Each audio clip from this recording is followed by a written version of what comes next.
Finally ready হয়ে গেল আমাদের খিচুড়ি। খিচুড়ি লাভার কে কে আছেন কমেন্ট করেন। চাল সব ধরনের মশলা দেওয়া হয়েছে।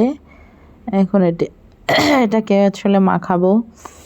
খিচুড়ি ভালোই লাগে খেতে, কার কার পছন্দ জানাবেন। শীতকালে সবজি খিচুড়ি না খেলে তো নয়, এটা আসলে অন্যায় হবে শীতকালে যদি খিচুড়ি খাওয়া না হয়, সেজন্য আর কি।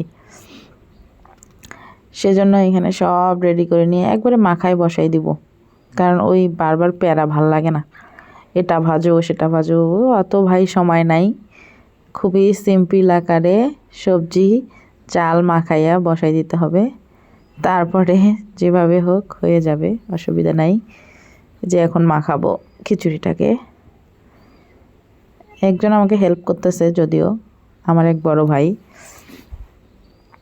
হ্যাঁ, আমি আসলে আমার হাত কেটে গেছে, এই জন্য আমি মাখাইতে পারতেছি না।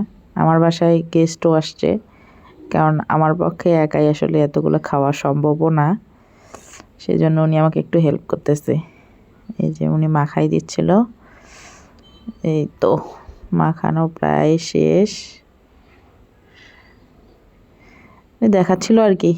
এই যে রেডি, মাখানো শেষ। এই যে এটা হচ্ছে ফাইনাল লুক মাখানোর পরে। এই তো এখন হচ্ছে পানি দিয়ে দিল, চুলায় বসাই দিলাম।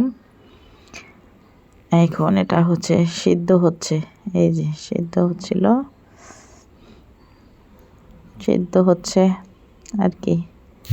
দেখতে বেশ ভালোই লাগতেছে, খেতেও মজা হয়েছে। এই যে আমি ধনিয়া পাতা দিয়ে দিলাম, এটাতে সিদ্ধ হয়ে গেছে। আর একটু মানে পানি শুকাই গেলে নামাই ফেলবো আর কি। হ্যাঁ, এটা এরকম করে। এই যে বেশ মজা ছিল খেতে। এটা যদিও আমি খাওয়ার পরে ভিডিও আপলোড দিচ্ছি আপনাদেরকে। এখন আমি যখন এডিট করতেছি, এই যে ফাইনাল লুক, মুরগির মাংস দিয়েই সবজি খিচুড়ি। মজা হয়েছে অনেক, সবাই খেয়ে ভালোই বলছে।